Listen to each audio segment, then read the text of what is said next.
Ambassador Veltar stared at the screen in his office. The same message appeared again, just like it had for the past 300 years. The words never changed. Thank you for your interest. Earth declines participation at this time. He threw his coffee cup across the room.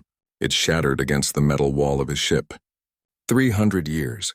3 centuries of sending polite invitations to the small blue planet in the Sol system. Every single time the humans sent back the same boring response. Sir, are you okay? His assistant peeked through the door. The young alien looked worried. I'm fine, Veltar lied. He wasn't fine. As the main ambassador for the Galactic Council, it was his job to bring new species into their peaceful group. Earth was his biggest failure. The Galactic Council was huge. It had 847 different alien species from across the galaxy. They all worked together to keep peace, share technology, and help each other. Every species wanted to join, except for the humans. Captain Nix walked into the office without knocking. The big alien always did that. It made Veltar angry, but Nix was important in the Traders Guild. Still crying about the humans? Nix laughed. His voice was deep and rough. Just forget about them. They're probably too busy killing each other to care about space politics. That's not the point, Veltar said. We've detected their radio signals. They have technology. They have cities. But they won't talk to us properly. Maybe they're scared, Nix said.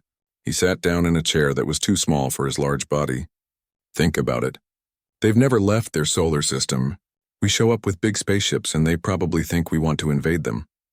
Veltar had thought about this before. But our messages are friendly. We tell them we want peace. We offer to share knowledge and technology. What more can we do? Nothing, Nix said. Some species just aren't ready for the big galaxy. Maybe in another 1,000 years they'll change their minds. What neither Veltar nor Nix knew was that human eyes were watching them right now. Deep in space, hidden inside what looked like a broken asteroid, sat a monitoring station. The station was so well hidden that even the Council's best sensors couldn't find it. Inside the station, Admiral Kim Day watched the alien ship through powerful cameras. He had been listening to their conversation through devices his people had secretly placed on their ship months ago. They still think we're primitive, he said to his second officer. Good, replied General Parkhana. Let them keep thinking that. Every day they underestimate us is another day we get stronger. Kim Day smiled.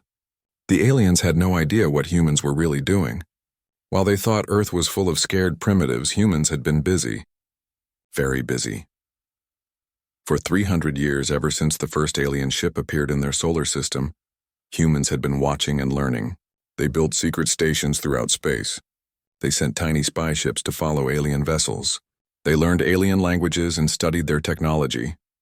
The aliens thought humans were afraid to leave their solar system. The truth was different. Humans had left their solar system many times. They just made sure no one saw them do it. Director Li Wan sat in her command center deep under the Pacific Ocean. Screens covered every wall, showing information from across the galaxy. She knew more about alien politics than most alien politicians did. Report from Agent Cho Min, said one of her workers. The Council is planning another big meeting next month. They want to discuss the human problem again. Li Wan nodded. Cho Min was one of their best agents. For 15 years, he had worked as a cleaner on the Council's main space station. The aliens saw him every day but never really looked at him. They thought he was just a simple human who cleaned their floors and emptied their trash. They were wrong. Chomin was one of Earth's smartest spies. He had learned 12 alien languages. He could hack into their computer systems. He knew their secrets before their own governments did. What about Agent Yang Sol? Li Wan asked. Still running her trading post in the Outer Rim, came the reply. The aliens love her. They think she's just a friendly human who sells them food and supplies. Li Wan smiled. Yang Sol was another perfect spy. She had convinced the aliens that she was a simple trader who had gotten lost in space and decided to set up shop on a remote planet. The aliens felt sorry for her and told her all sorts of useful information. In reality, Yang Sol was a trained intelligence officer. Her trading post was full of hidden recording devices and secret computers. Every conversation, every piece of gossip, every rumor got sent straight back to Earth. And Chief Engineer Bei Su? Li Wan asked. The new ship designs are ready, her worker said. The test flights went perfectly. This made Li Wan very happy. Bei Su was leading the most important project in human history. While the aliens thought humans had primitive technology, Besu and her team had been reverse engineering alien devices for decades. Every time an alien ship had mechanical problems in the Sol system, humans offered to help fix it. The aliens thought this was very kind. They didn't know that humans kept copies of everything they fixed. Over the years, humans had figured out how alien faster-than-light travel worked. They learned about alien weapons, shields, and computers. Then they made better versions. The shipyards hidden throughout the Sol system were building vessels that would make alien warships look like toys. But the aliens didn't know this. They had never seen a human warship because humans were very good at keeping secrets. President Kang Ye looked out the window of her office. The city below looked normal and peaceful. Humans walked to work, children played in parks, and everything seemed ordinary. But under the surface, Earth was preparing. Every major nation worked together on the secret project. Military bases were hidden underground. Weapons factories were built inside mountains. The most advanced technology in the galaxy was being created in basements and secret labs. "Ma'am," said her assistant, "the council sent another invitation." "Send the usual reply," President Kang Ye said. "Thank you for your interest. Earth declines participation at this time." The message would be sent just like always. The aliens would be frustrated just like always. And they would continue to think humans were simple and scared, just like always. But President Kang Ye knew something the aliens didn't. The day would come when Earth would stop being silent.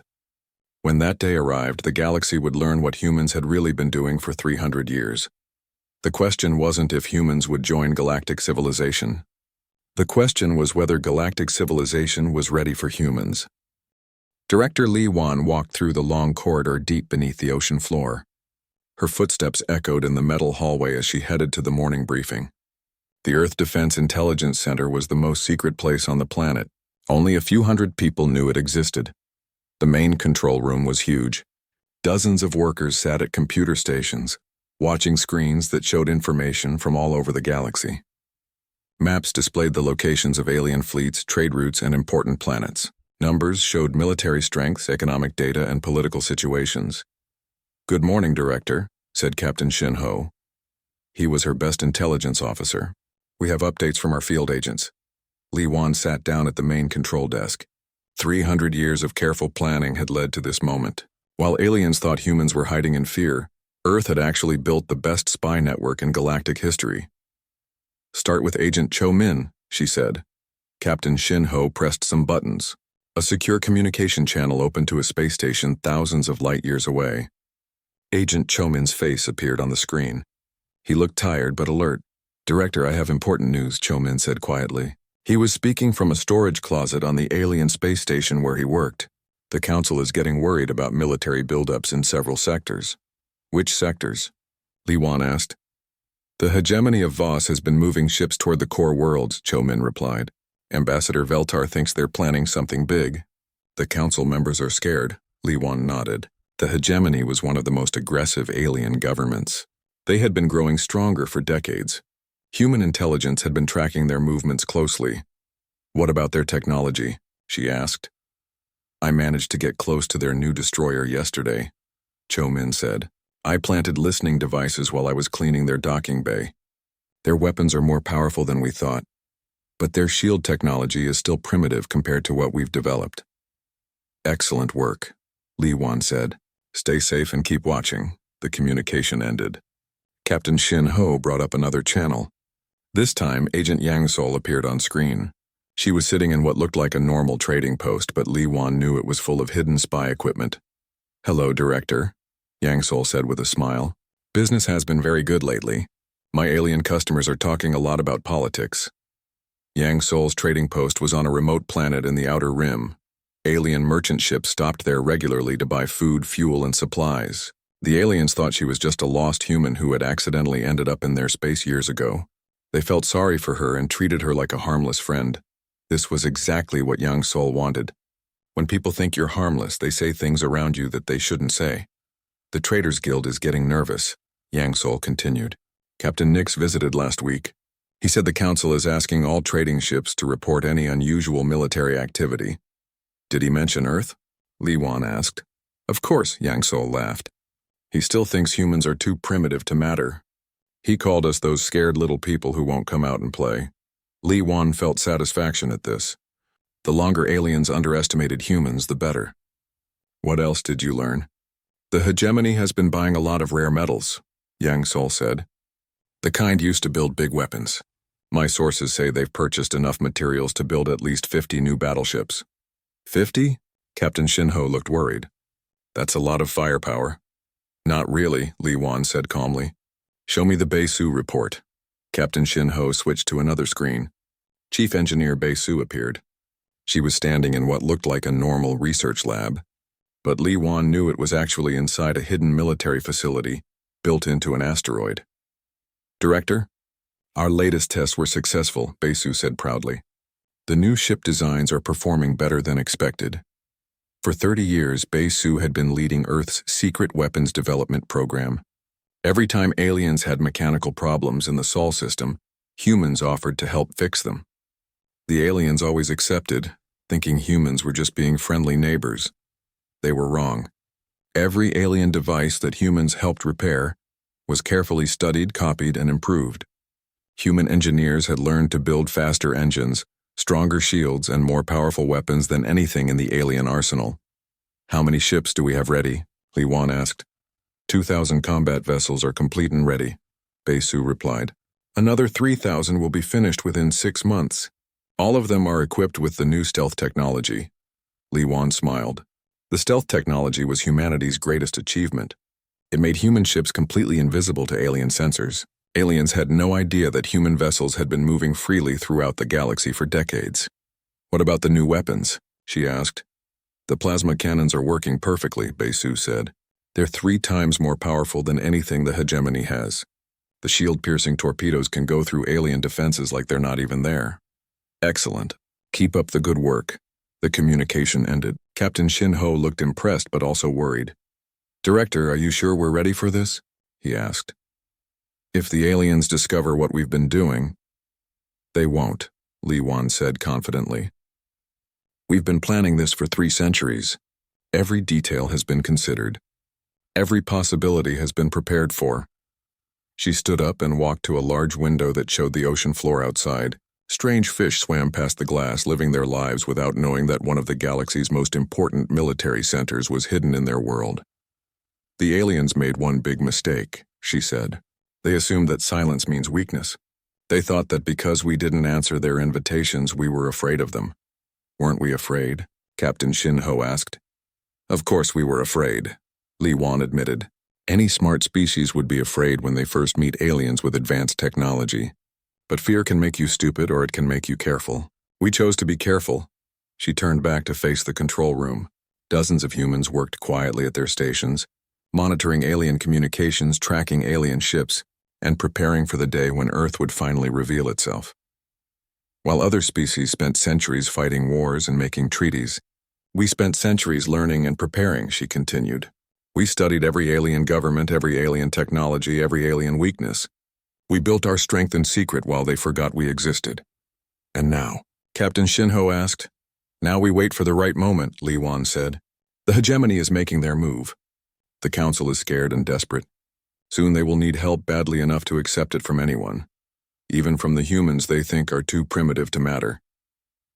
She walked back to her control desk and pressed a button. A secure line opened to the highest levels of Earth's government. President Kang Ye, she said. It's time to move to the next phase. On the screen, President Kang Ye nodded. Are our people ready? They've been ready for decades, Li Wan replied. Our agents are in position throughout the galaxy. Our ships are built and hidden. Our technology is superior to anything the aliens have. When the moment comes, we'll be ready to show the galaxy what Earth has really been doing all this time. The president smiled. Then let's watch and wait. When the galaxy needs saving, they'll learn that the humans they ignored were the ones who could save them all along. The transmission ended. Li Wan looked around the control room one more time. Everything was proceeding according to plan. Soon, very soon, the galaxy would meet the real Earth. War Master Groktal stood on the bridge of his flagship, looking out at the largest military fleet in galactic history. 5,000 warships stretched out before him in perfect formation. Each ship carried enough firepower to destroy a small planet. Sir, all fleet commanders are ready, said his lieutenant. Groktal smiled. His teeth were sharp and yellow. Begin the final phase. Send the message to the Council. Across the galaxy, alarms started ringing on the Council's main space station. Ambassador Veltar ran to the emergency meeting room where all the Council leaders were gathering. Their faces showed fear and confusion. "What's happening?" asked Council leader Zephyra.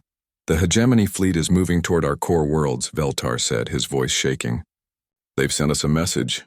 The main screen lit up, showing War Master Groktal's ugly face. His voice was deep and threatening.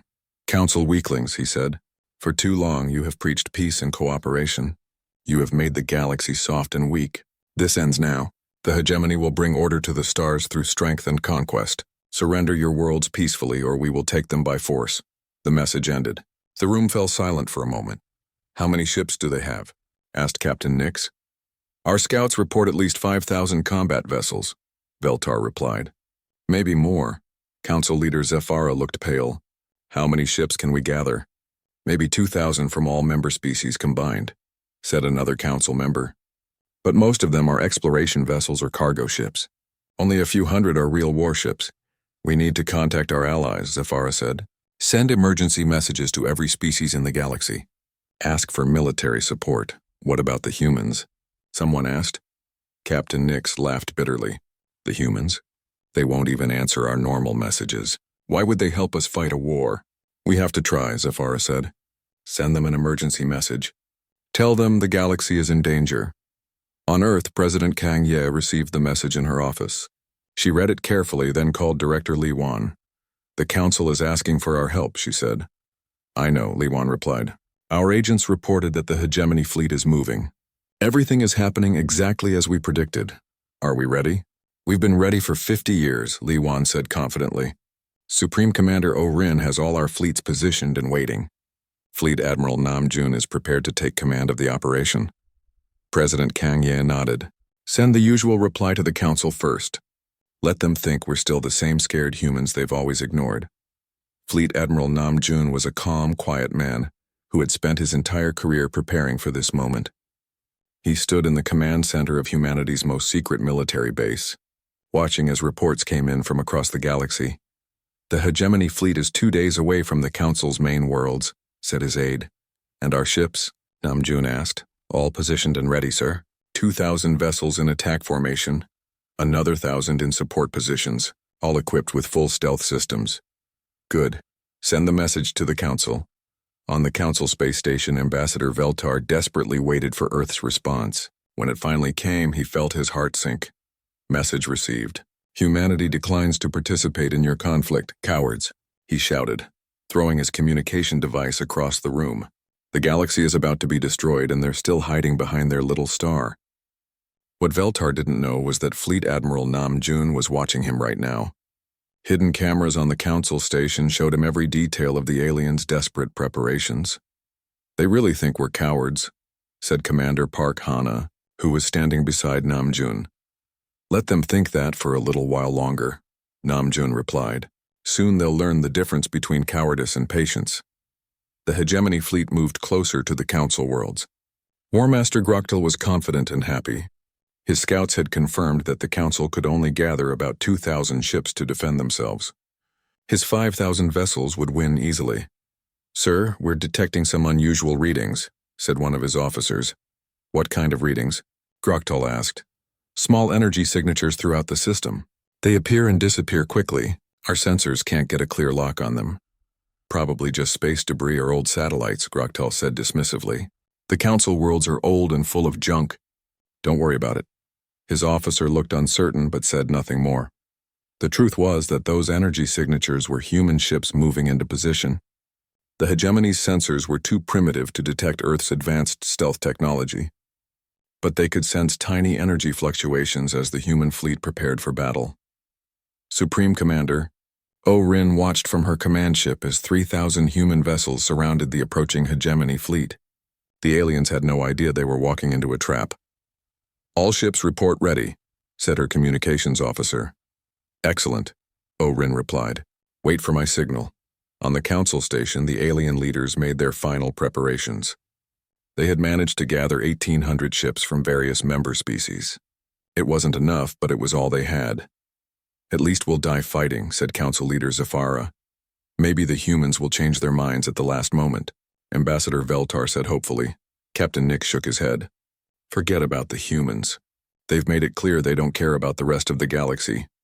As the hegemony fleet entered the Council system, War Master Groktal prepared to give the final attack order. His ships spread out in attack formation, ready to overwhelm the Council's weak defenses. Sir, all ships are in position, his lieutenant reported. Excellent. Begin the attack. Show these peaceful fools what real power looks like. But before the hegemony could fire their first shot, something impossible happened. Space itself seemed to ripple and shift. Thousands of new contacts appeared on every sensor screen in the system. What is that? Groktal demanded. Unknown vessels, sir. Thousands of them. They're appearing all around us. Impossible! Where did they come from? On her command ship, Supreme Commander O'Rin smiled as she watched the hegemony fleet realize they were surrounded. All ships, this is O'Rin. Decloak and prepare for battle. It's time to introduce ourselves to the galaxy.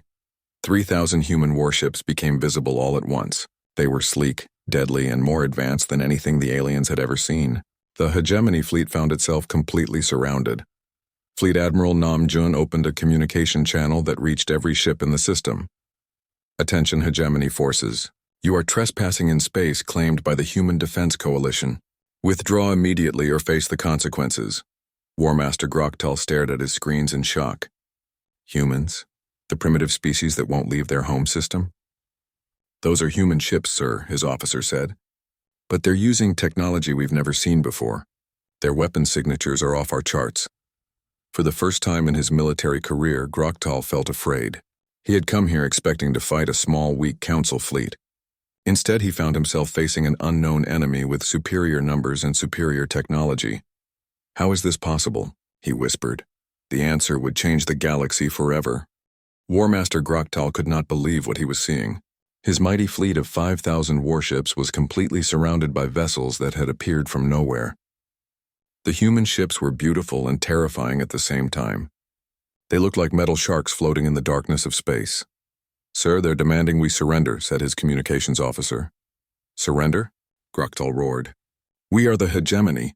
We do not surrender to anyone, especially not to primitive humans. Captain Sodam commanded the lead human vessel, a massive ship that made even the largest hegemony battleship look small. She had trained for this moment her entire life.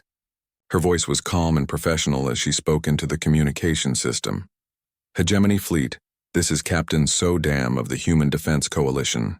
You have 30 seconds to begin withdrawing from this system. If you do not comply, we will consider you hostile and act accordingly. Groktal laughed loudly. 30 seconds? These humans are either very brave or very stupid. All ships prepare to attack. Show them what happens when someone threatens the hegemony. Sir, we're getting strange readings from their weapons, his tactical officer reported. The energy signatures don't match anything in our database. I don't care if they have magic weapons, Groktal snarled.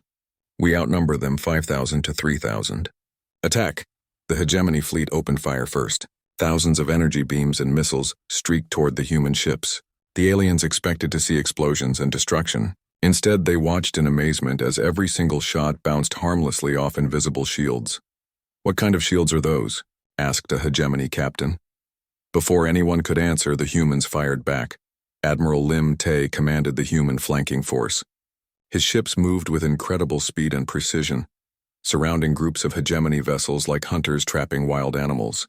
The human weapons were unlike anything the aliens had ever seen. Blue energy beams cut through hegemony shields like they were made of paper. Missiles that could think for themselves dodged alien defenses and struck their targets with perfect accuracy. In the first minute of battle, 50 hegemony ships were destroyed or disabled. This is impossible, Groktal screamed. Our intelligence said humans were primitive. How do they have technology this advanced? On the Council space station, Ambassador Veltar and the other alien leaders watched the battle in stunned silence. The species they had dismissed as cowardly isolationists was destroying the most powerful military force in the galaxy. Who are these humans? Council leader Zafara whispered. The same species that's been ignoring our messages for 300 years, Veltar replied, his voice full of amazement. Captain Jong-Su commanded a squadron of human destroyers. Her ships were smaller than the main battleships, but they moved like dancers in space. They weaved between the larger hegemony vessels, striking vital systems with surgical precision. Target their engine systems, she ordered. We want to disable them, not destroy them all. Some of them might be willing to surrender. But, Captain, said her weapons officer, they're still shooting at us. Then shoot back, Jong-Su said calmly. But aim to disable, not kill. This was the difference between humans and the hegemony. The aliens fought with anger and hatred, trying to destroy everything in their path. Humans fought with cold intelligence, achieving their goals with minimum necessary force. Commander Anbo led the human fighter wings. His small, fast ships buzzed around the hegemony fleet like angry wasps. The alien pilots were skilled, but they had never faced fighters that could appear and disappear at will. Delta Squadron, hit their communication arrays. Anbo ordered. Echo Squadron, take out their sensor clusters. Let's make it hard for them to coordinate. The human fighters moved too fast for the hegemony weapons to track them properly. They struck their targets and vanished before the aliens could return fire. Within minutes, most of the hegemony fleet was blind, deaf, and confused. Sir, we're losing contact with most of our ships, reported Groktal's communications officer. How is this possible? Groktal demanded. We are the greatest military force in the galaxy. Maybe we were, said his tactical officer quietly. But these humans are fighting like they know everything about us while we know nothing about them. The officer was exactly right. For 3 centuries, humans had studied every aspect of hegemony military doctrine. They knew how the aliens preferred to fight, what weapons they used, and what their weaknesses were. The hegemony knew nothing about human capabilities because they had never bothered to really study Earth. Admiral Kim Dae watched the battle from his command ship. Everything was going according to plan. The humans were winning easily, but they were also being careful not to cause unnecessary destruction. Sir, the hegemony commander is requesting communication, his aide reported. Put him through, Kim Dae said. War Master Groktal's face appeared on the screen. He looked angry and confused. What do you want from us? Why are you attacking the hegemony? We're not attacking you, Kim Dae replied calmly. You attacked first. We're simply defending ourselves and our neighbors. Your neighbors? The council species are your neighbors? I thought humans never left their home system. You thought wrong about many things, Kim Dae said. We've been watching the galaxy for a long time. We know about your plans to conquer the council worlds. We can't allow that to happen. But you're just humans, Groktal protested. You're supposed to be primitive. Primitive. Kim Dae smiled. Let me show you how primitive we are. He gave a signal to his fleet. The human ships began demonstrating capabilities that the aliens didn't know were possible. Some ships became completely invisible, even when firing their weapons. Others moved so fast they seemed to teleport from one location to another. Still others projected energy shields around damaged hegemony vessels, protecting them from further harm. We could destroy your entire fleet in the next 10 minutes, Kim Dae said. But we don't want to do that. We prefer peace when possible. Peace? Groktal was confused. But you're winning. Why would you offer peace when you could have victory? Because victory without purpose is meaningless, Kim Dae replied. We don't want to rule the galaxy. We just want to make sure bullies like you can't hurt innocent people. Fleet Admiral Nam Jun opened a general communication channel that reached every ship in the system, including the council vessels. This is Fleet Admiral Nam Jun of the Human Defense Coalition, he announced. The hegemony fleet is defeated. Any vessels that wish to surrender will be treated according to galactic law. Any vessels that wish to continue fighting will be destroyed. Most of the hegemony ships immediately stopped shooting. Their crews had seen enough to know they couldn't win this battle. War Master Groktal looked around his bridge. His officers were all staring at him, waiting for his decision. His mighty fleet was broken and scattered. Half his ships were disabled or destroyed. The other half were surrounded by human vessels that could apparently do impossible things. We surrender, he said finally. The words tasted bitter in his mouth. Wise choice, Fleet Admiral Nam Jun replied. Council Leader Zafara, we need to talk. On the council station, the alien leaders were still trying to understand what had just happened. The humans they thought were too scared to leave their home planet had just saved the galaxy. Fleet Admiral Nam Jun, Zafara said when the communication channel opened. We don't know what to say. Thank you. You're welcome, Nam Jun replied. But before we continue, there are some things you need to know about humanity. We haven't been hiding from the galaxy out of fear. We've been preparing. Preparing for what? For this, Nam Jun said. For the day when the galaxy would need someone strong enough to maintain peace and smart enough to use that strength wisely. The truth was finally revealed. Earth had never been afraid of the galaxy. Earth had been getting ready to save it. The battle was not really a battle at all. It was more like a teaching lesson, with humans as the teachers and the hegemony as very surprised students. Captain Jong-Soo watched her tactical display as her destroyer squadron moved through the enemy formation. The hegemony ships were big and powerful, but they were also slow and predictable. Her smaller human vessels danced around them like children playing games with adults. "Target the command ship's weapon systems," she ordered. "Disable only. We want them alive to learn from this." Her weapons officer nodded. The human plasma beams were incredibly precise. They could cut through alien armor with surgical accuracy, hitting exactly what they needed to hit and nothing else. The hegemony battleship's main guns went silent, one by one. The alien crew inside was probably panicking, wondering how their enemies could be so accurate. "Captain, they're trying to retreat," her sensor officer reported. "Let them go," Jong-Soo said. "But keep an eye on them. If they try to circle back and attack the Council worlds, we'll stop them." Commander Anbo was having the time of his life. His fighter squadron was running circles around the hegemony pilots. The alien fighters were fast and well-armed, but their pilots had never faced enemies who could appear and disappear at will. "Ghost leader to Ghost Squadron," he said into his radio. "Remember, we're not trying to kill them all. We're trying to show them they can't win." "Copy that, Ghost leader," came the replies from his pilots. The human fighters used their stealth technology like a magic trick. They would appear behind an enemy ship, fire a few precise shots to disable its engines or weapons, then disappear before the aliens could react. Some hegemony pilots tried to ram the human fighters in desperation. But the human ships were too fast and too smart. Their computer systems could predict what the enemy pilots would do before the aliens even knew they were going to do it. "This is impossible," said one hegemony pilot over his radio. "How can they move like that?" "Their ships are more advanced than ours," replied another alien pilot. "Much more advanced." Admiral Lim Tae commanded the human flanking force from his flagship. His job was to make sure no hegemony ships could escape to cause trouble elsewhere in the galaxy. "Sir, enemy formations are breaking up," his tactical officer reported. "They're trying to scatter in all directions." "Let the small ships go," Lim Tae ordered. "Focus on the big ones. The battleships and cruisers are what we need to worry about." The human ships moved with perfect coordination. They had trained together for decades, practicing maneuvers that aliens thought were impossible.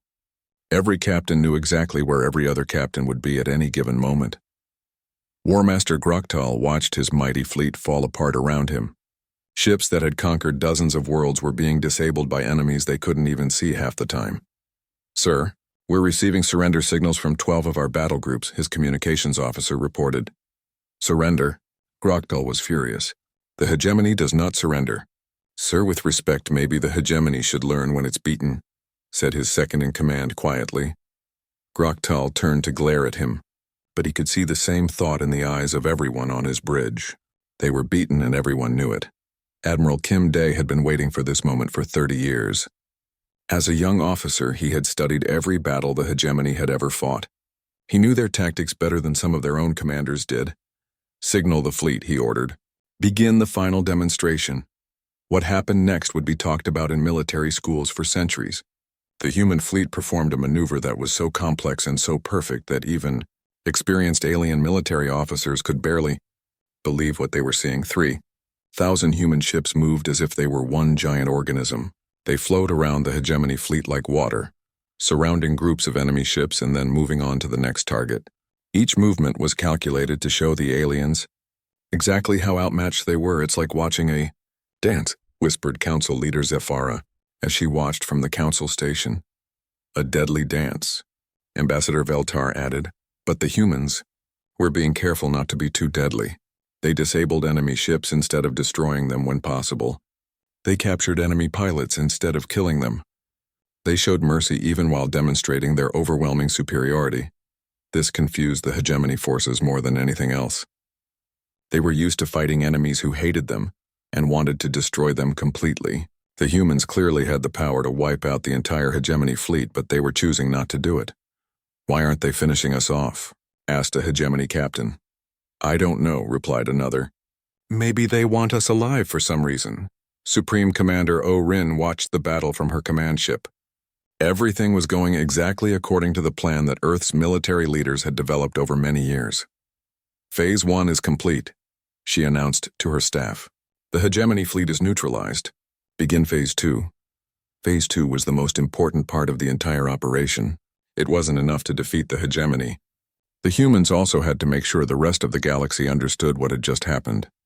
Fleet Admiral Nam Jun opened a communication channel that reached every ship, every station, and every planet in the local star systems. "This is Fleet Admiral Nam Jun of the Human Defense Coalition," he announced. "The hegemony's attempt to conquer the Council worlds has been stopped. Their fleet is defeated." He paused for a moment to let that sink in. "But this is not about revenge or conquest," he continued. "This is about peace. The Human Defense Coalition exists to protect innocent people from bullies and tyrants. Any government or organization that threatens peaceful worlds will face the same response that the hegemony faced today." War Master Groktal finally understood. The humans weren't just defending the Council. They were making a statement to the entire galaxy. "You're setting yourselves up as the galaxy's police force," he said over the communication channel. "No," Nam Jun replied. "We're offering to help maintain peace. There's a difference. Police forces make rules and enforce them. We simply stop people from hurting others." "And who decides who needs stopping?" Groktal demanded. "Usually they decide for themselves," Nam Jun said calmly. "Like you did when you brought 5,000 warships to attack peaceful worlds." Captain Nix was watching from his ship near the Council station. For the first time in his life, the big alien was speechless. The humans he had dismissed as cowards had just done something he would have thought impossible. "How did we get it so wrong?" he asked his crew. "We saw what we expected to see," replied his first officer. "We thought silence meant weakness. We were wrong."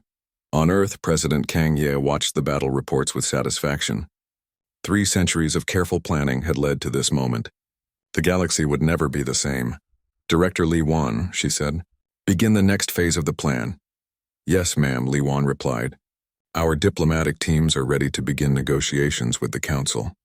Our reconstruction ships are prepared to help repair the damage from this battle. And our intelligence network is ready to help prevent future conflicts." "Excellent," the President said. "It's time for Earth to take its proper place in galactic civilization." The Hegemony War, as historians would later call it, lasted only 6 hours from start to finish. But those 6 hours changed everything. The galaxy learned that the quiet humans they had ignored for 3 centuries were actually the most powerful military force in known space. More importantly, they learned that power didn't have to mean tyranny. The humans had won a complete victory, but they used that victory to protect the innocent rather than to conquer and enslave.